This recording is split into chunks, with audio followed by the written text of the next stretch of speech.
Hi friends, my name is Alexis and welcome to my reading vlog. Today I'm starting a new reading vlog on my channel and it's kind of an impromptu challenge, but I just thought it'd be really fun to film. So lately in September and August, I've been getting really into audiobooks, specifically re-listening to audiobooks of books I read many years ago.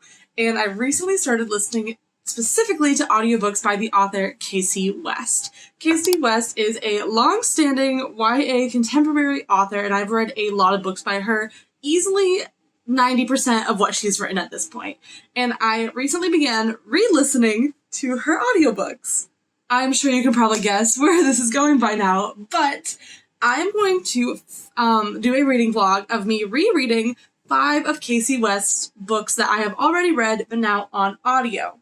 I haven't read these books since I was in 8th and 9th grade, and I am now a sophomore in college, so my opinions on these books probably have changed a lot since I last read them. So that's why I thought this would be a really fun and creative idea, and I'm going to just be documenting my thoughts on these 5 books as I re-listen to them.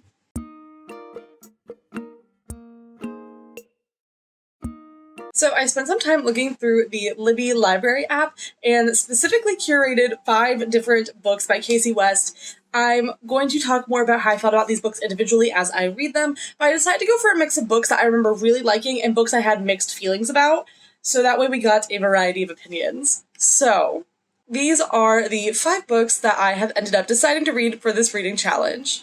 I have P.S. I Like You, On the Fence, By Your Side, Love, Life, and the List, and The Fill-In Boyfriend.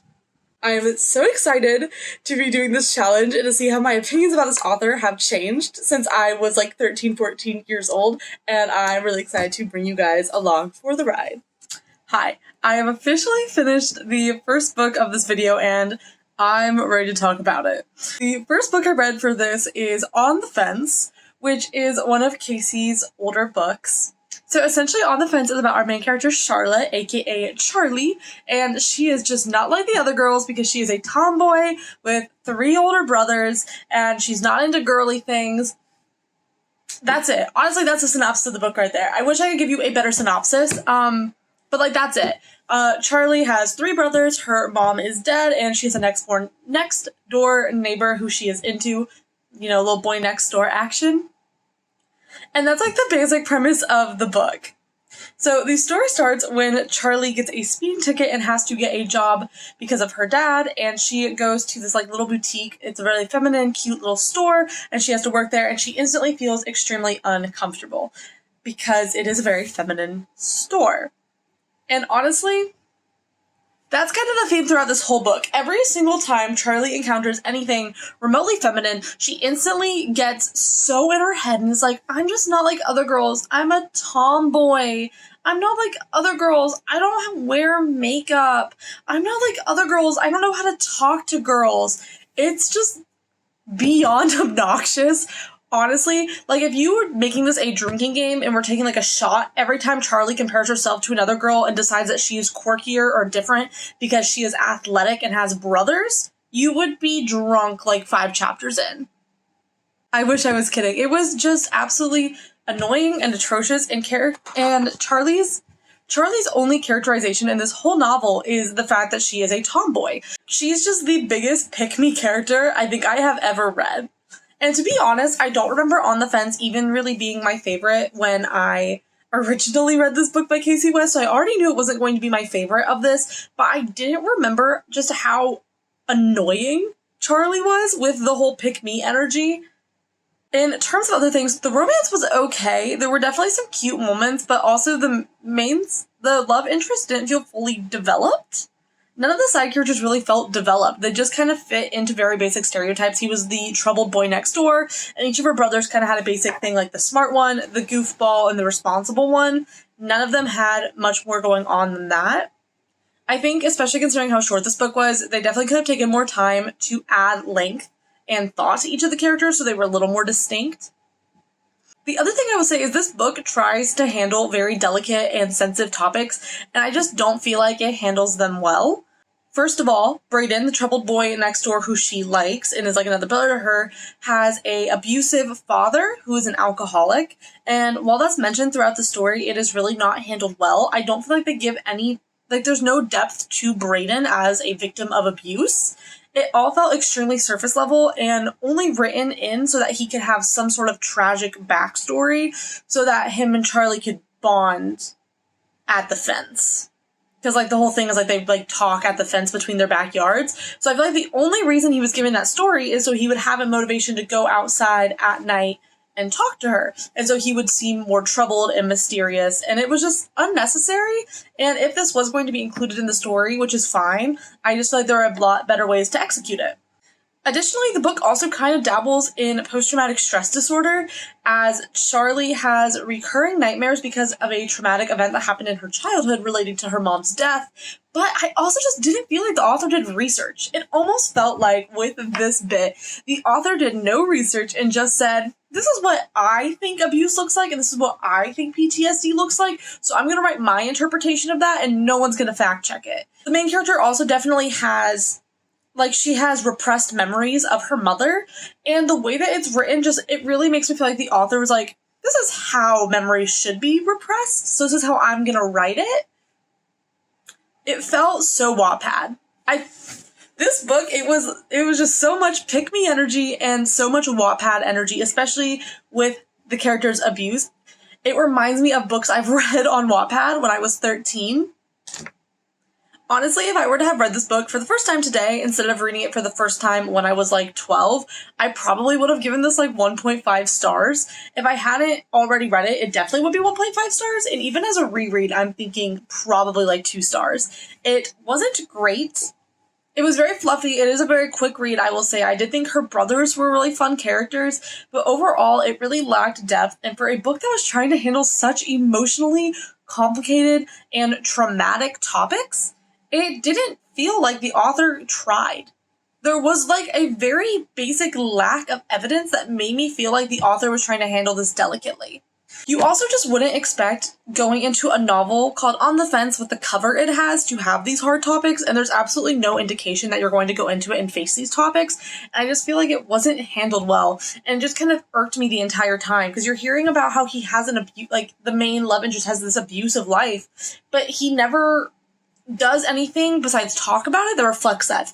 There's no actions or characterizations that he displays that made me feel like the backstory he was given made sense. It almost felt like they made this character up and then said, we need a backstory, here's his backstory, and then just mashed them together without like considering how the backstory would influence the character and vice versa.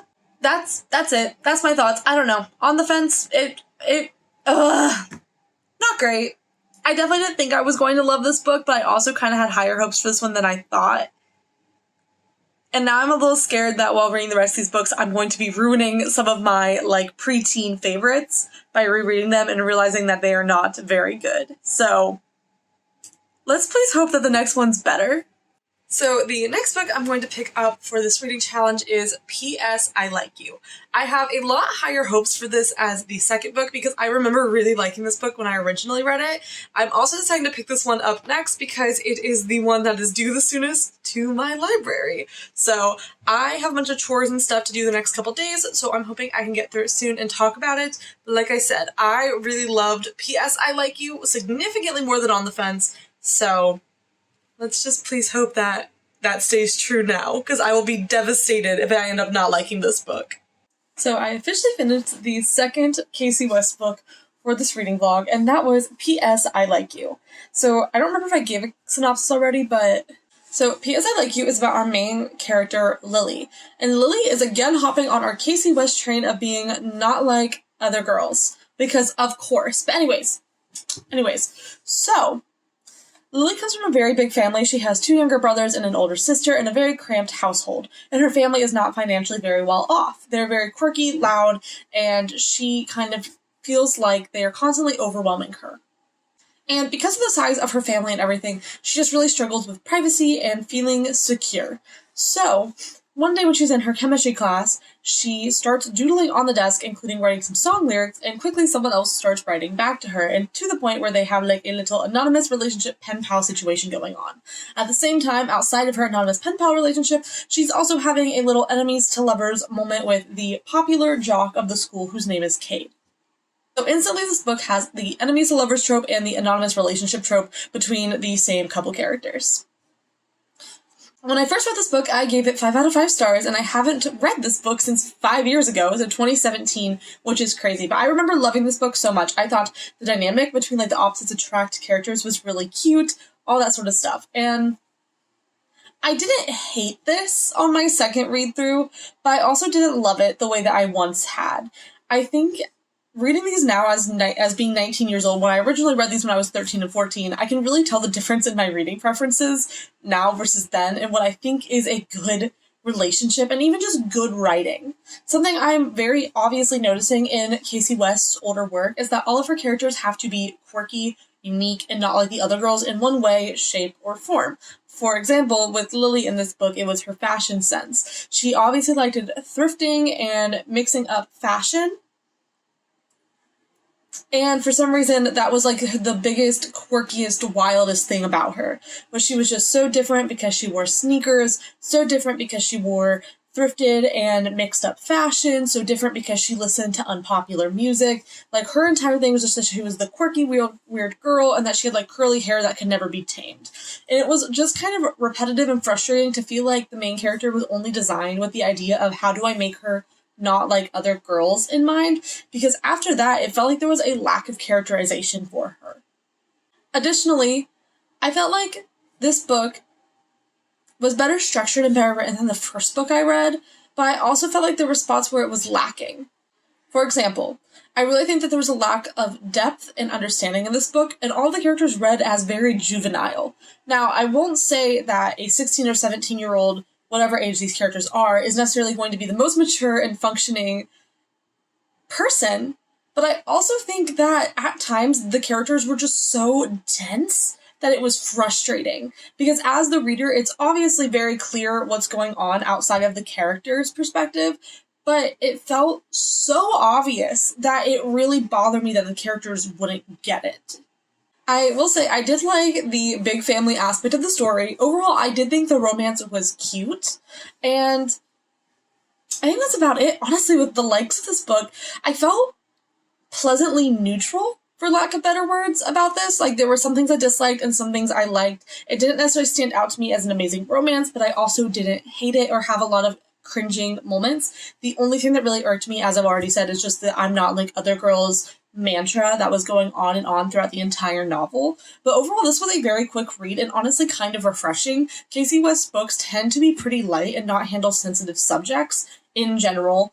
This one does not really, and I like that. I do think that they are really good and fluffy, but I just think that at this point, they might not be for me anymore. I think I have outgrown this subgenre of YA contemporary, because I do still really love YA books and YA contemporary.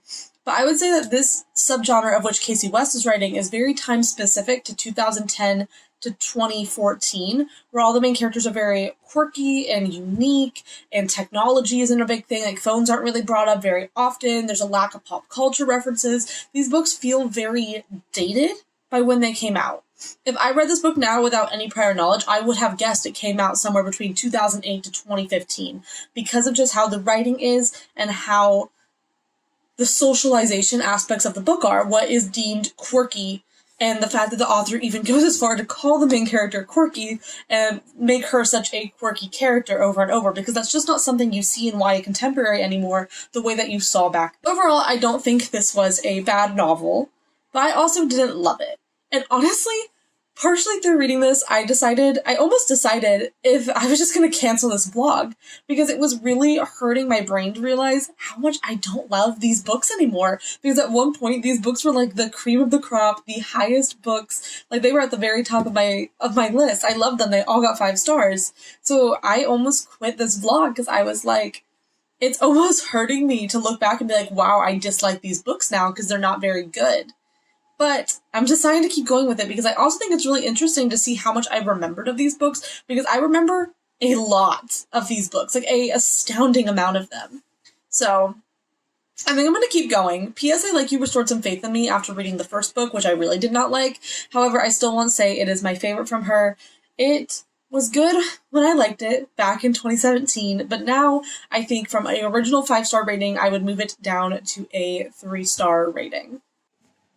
Hi, another day, another Kasie West book read. I am here to report my feelings about By Your Side. So, as I said in the previous clip, I think By Your Side was my all-time favorite Kasie West book. There was something about the enemies to lovers, opposite attract, forced proximity of this book that really spoke to me when I was 13 years old. And I'm really excited to say that I genuinely really loved my reread of this. I feel like I almost don't have many thoughts about the book, other than that I really enjoyed it. This book really stood out to me because there was a lack of cringy moments, especially compared to the previous 2 books that I re-listened to for this video.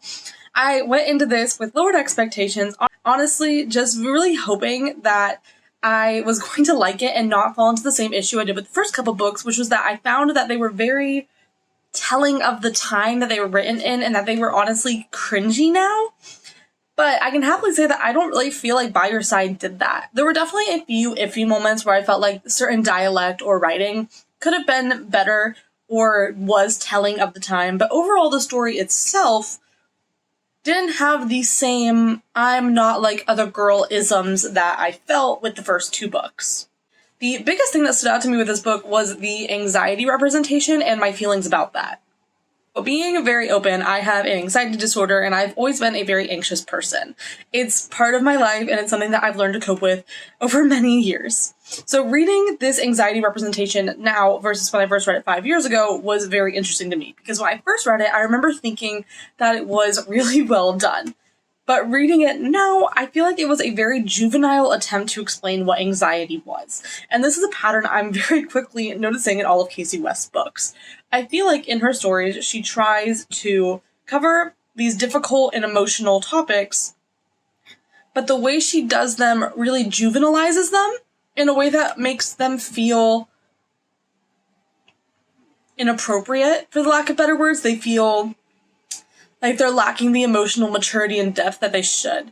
It feels like while these things are important topics and should be expressed in young adult literature and adult literature, I also feel like you cannot dumb down or simplify the impacts of these things to suit a story however you would like.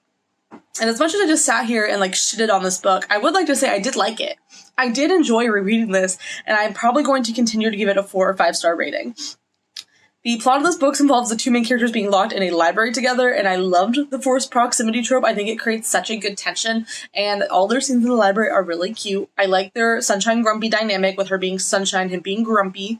They get along really well, and I've always been a big fan of their romance. I was honestly also surprised by just how much I remember about this book. There are so many specific scenes and moments that I perfectly recalled while reading. They've been so ingrained in my brain from how much I love this book that I was just not even surprised by half of what was going on. I don't think it was a very quick read, and because of the smaller cast of characters for the good half of the book, it was very, very fast to fly through because the main first half of the book is just the 2 main characters being stuck in this library. So there isn't this larger cast of outside characters to come in and be distracting, like parents, side friends, etc. So I felt like I was able to just really get into the book, fly through it, and make a lot of progress very quickly, which was really nice since I'm trying to get this video going between classes. But overall, so far, this has been my favorite book from the reading vlog. I'm still going to leave my 4 or 5-star review rating up that I originally gave the book. I think of all these books, if I ever want to reread a Kasie West book, I think By Your Side would probably be the one I would go to. However, because of just how much I have internalized the scenes from this book, I think I will probably need a good couple more years to get back into possibly rereading it, because as much as I do enjoy a good reread, it also isn't as fun when you remember every single detail. And when I say that I used to play this book, the plot of this book over in my mind over and over, I mean it, and I remember everything that happened, so none of it was really a surprise. So, I do think I will reread this again in the future for fun. I'm going to keep giving it 4 or 5 stars, and it has been my favorite of this vlog so far, and it's the one that gave me like the best sense of like happiness and nostalgia. Hi, okay, so we're back. I unintentionally took a little break from this project because I actually ended up reading the final 2 books back to back unintentionally. Throughout this whole reading experience, I have been reading the book, vlogging my reaction, and then reading the next one, but life got away from me and I just kind of ended up reading both of them. So in this next little clip, we're going to talk about both books. So the first one I read was Love, Life, and the List. This is a friends to lover, like best friends to lover summer romance between the 2 main characters. And when I first read this book, I remember thinking it was like extremely mid. Like it wasn't awful, it wasn't amazing. I just thought it was okay. And this one pleasantly surprised me, and I honestly think it might be like number 2, like on like this list. Like if we tier ranked each book that I read, this would probably be like the second book on the like in my like order, because I liked it a lot more than I expected. I really thought I was gonna have a very similar opinion to my original opinion from when I was like 13, but I actually enjoyed this one a lot. I think the main thing for me when I had been 13 is that I wished it had had more romance, and so a lot of this book is like mutual unreciprocated romantic pining. There's not a lot of these like cute flirty moments between the 2 main characters, and I honestly really liked that. I felt like this book was a more realistic like depiction of what a real friends to lovers romance is. The pining, the not knowing, to say anything, just like trying to keep the peace, trying to stay friends. And I really like that it focused more on Abby and her personal journey and also her family. The real standout to me in this book was that Abby lives with her mom and grandpa, and her banter with her grandpa was just like cracking me up. Like they had the cutest back and forth like relationship, and I just thought they were so cute. And I was really surprised to find that my favorite part of this book was just Abby and her grandpa. Like if you had cut out all the romance and just gave me a book of Abby and her grandpa just like talking, I would have been happy. That's honestly most of what I had to say about this book. It wasn't exceptional, but I liked it more than I remembered liking it, and I honestly was pleasantly surprised. I truthfully think that in my experience with Kasie West books, the newer books are better than some of the older books. Like that's how I've always felt, and I feel like Love, Life, and the List was almost a turning point in her like book collection when she started writing the trilogy with like the different books with the names. It's like Love, Life, and the List, Fame, Fortune, and the First Kiss. And then the third book was supposed to be called like Hearts, Heroes, and Heath Hall, but it got called It's Moment of Truth now, which by the way, for all my Kasie West fans out there, I was livid when they decided to name that book Moment of Truth instead of Hearts, Heroes, and Heath Hall. It should have been the 3 with the H's. We all know that. Sorry, got distracted, but I really liked it. It was a good time. I got through it really fast, and I will say most of the narrators that do her audiobooks are the same people, and I really like the narration, so I had a really fun time just getting through it and reading it, and overall I was very pleasantly surprised to find out that I actually did not hate Love, Life, and the List. The second book I have read since we last spoke was The Fill-In Boyfriend, and this one I was nervous for, because when I tell you that I like really disliked this book, I did not like this book when I was 13. It wasn't my least favorite, because I do have like an all-time Kasie West least favorite, because I'm very passionate about her books. But it was just one of my least favorites. Like I never went back and reread it, because I used to just reread her books all the time, and that's how I knew I loved them. But I never went back and reread The Fill-In Boyfriend. And now I know why. I didn't hate The Fill-In Boyfriend, but it's also just like the main character is so problematic. It's like, it's almost weird how it's set up. So the main character is kind of morally gray, I would say. She's not like an awful person, but she's also not like a great person, but she also kind of has like an enemy. So it's like this weird dynamic where it's like, I don't want to root for the main character because she's kind of a jerk, but I also don't want to root against the main character because the other person that is against the main character is also a jerk. Essentially, The Fill-In Boyfriend, for a synopsis, is about our main character. I think her name is Gia, and at prom, she's about to go into prom, and her boyfriend dumps her in the parking lot, and she's like, oh shoot, okay, well, I can't go into prom without a boyfriend, because then my friends are going to think I've been lying about my long-distance relationship that I've been in. So she sees this dude in a car, and she's like, hey, yo, you want to go to prom with me and pretend to be my boyfriend Bradley? And he's like, okay, bet. So they do that, and then it gets messy, and then everyone thinks that Bradley cheated on her, and she and the fake Bradley have this big breakup at prom, and all of her friends think that this guy, whose name is Hayden, is Bradley, but he's not, and then she actually starts falling into Hayden, But everyone thinks Hayden is Bradley, so she can't tell them, so she's like lying to all of her friends. And at the same time, she's terrified of being a liar because there's a girl in her friend group named Jules who is like trying to kick her out of the friend group and doesn't like Gia. And it's like this whole thing where it's like Gia's not a great person and is a liar and like not the best of her friends, but then also Jules is like just kind of a jerk and is like trying to steal her friend group. So it's like this really weird, morally gray situation where it's like, I don't know. I couldn't really cheer for Gia because she kind of was a jerk and she kind of was selfish and stuff. Like, bad things happened to her, so then I would feel bad that a bad thing happened to her, but then she would go do bad things. I'm not against a morally gray or bad morals character or an unlikable character. I really don't mind characters like that. It was just a weird read to read this character that was like, boo-hoo, my brother did this bad thing to me, and like, oh no, Jules is being a jerk to me, and like, oh my gosh, I have mommy issues. And then on the other hand, she's like, I will lie to all my friends about my boyfriend. I will not tell the truth. I will, like, throw a hissy fit at my brother. Like, she was just, I guess almost like hypocritical, honestly. Like, the main character just kind of, she wasn't giving. I will say, though, the story was more entertaining than I remembered, because I remember not liking it at all, and I was decently entertained because, like, it moved pretty quickly. And there were some cute moments, like, between the two, Hayden and Gia, but I just kind of didn't like either of them. Hayden was mostly fine, but he was just kind of bland. Like, all he had going for him is that he was a theater kid, and then sometimes he would, like, act, like, when he was being Bradley, he would, like, act like Bradley, and it was kind of cringy. Like, he was, like, an actor, but then the only times he was described acting was when he was pretending to be Bradley, and it just kind of made me cringe. I didn't like him and his, like, acting boy phase, so... His sister was cool, though, so she's a big part of the story. That's like literally all I have to say. That they were Love Life in the List was really like good. I liked it, but then the film The Boyfriend was just kind of like meh. Like, it was okay. It wasn't amazing, and it wasn't like bad either. I guess it was there. It was mid. So if you made it to the end, thank you for hanging out with me.